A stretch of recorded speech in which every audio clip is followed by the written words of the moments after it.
Assalamu alaikum, I'm Aisha and you're watching Samar News.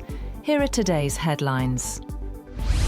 A Pakistan Army Lieutenant Colonel and a sepoy embraced martyrdom after a suicide attack targeted a security forces convoy in Bannu district. The ISPR said the attack occurred during an intelligence-based operation against militants, including a suspected suicide bomber. During the operation, a vehicle-borne suicide bomber was intercepted by the leading group of troops. Following an intense exchange of fire, 5 militants were killed. However, the attackers rammed an explosives-laden vehicle into one of the vehicles of the convoy, as a result of which a lieutenant colonel and a sepoy were martyred.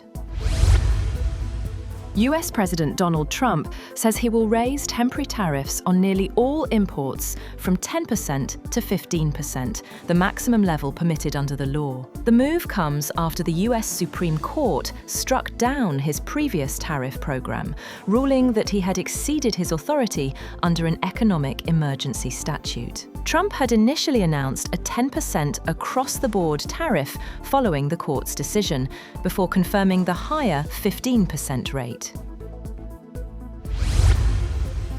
Indonesian President Prabowo Subianto says his government is prepared to face all possibilities after the US Supreme Court rejected President Donald Trump's global tariff measures. Prabowo emphasized readiness amid shifting trade dynamics between the two countries. The Indonesian leader was in Washington this week to attend the inaugural meeting of Trump's Board of Peace and to hold bilateral talks, where a new trade deal was signed, reducing tariff rates on Indonesian exports to 19% from 32%.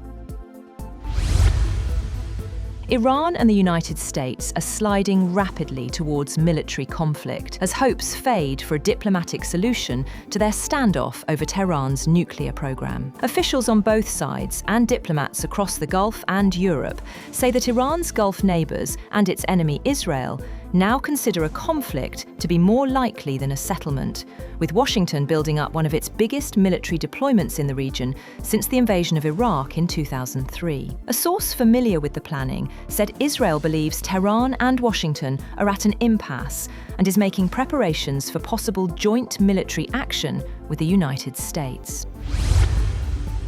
At least 10 people have been killed and 50 wounded in Israeli airstrikes in Lebanon's Bekaa Valley. The strikes targeted Hezbollah positions in the Baalbek area, with reports indicating that a senior Hezbollah official was among those killed. The escalation marks one of the deadliest incidents in eastern Lebanon in recent weeks and threatens to strain a fragile US-brokered ceasefire between Israel and Hezbollah, already under pressure from repeated accusations of violations. Cuban security advisors and medical personnel are reportedly leaving Venezuela as US pressure mounts on Caracas to scale back its alliance with Havana. Interim President Delcy Rodriguez has shifted to Venezuelan bodyguards for her protection, marking a departure from past leaders who relied on Cuban forces. The US military has said that it struck a vessel in the Eastern Pacific, killing 3 men, the latest such incident in recent months. President Trump's administration has touted its success at taking out suspected drug trafficking vessels in the area. The military said in a post on X, the vessel was engaged in narco trafficking operations. The United States Supreme Court has struck down President Donald Trump's sweeping tariffs imposed under the International Emergency Economic Powers Act, ruling 6-3 that the 1977 law does not grant authority to levy such duties. The opinion, written by Chief Justice John Roberts, upheld a lower court decision and handed a significant setback to the president. That's all for now. For more updates, visit www.samar.tv. Thank you for watching Samar News.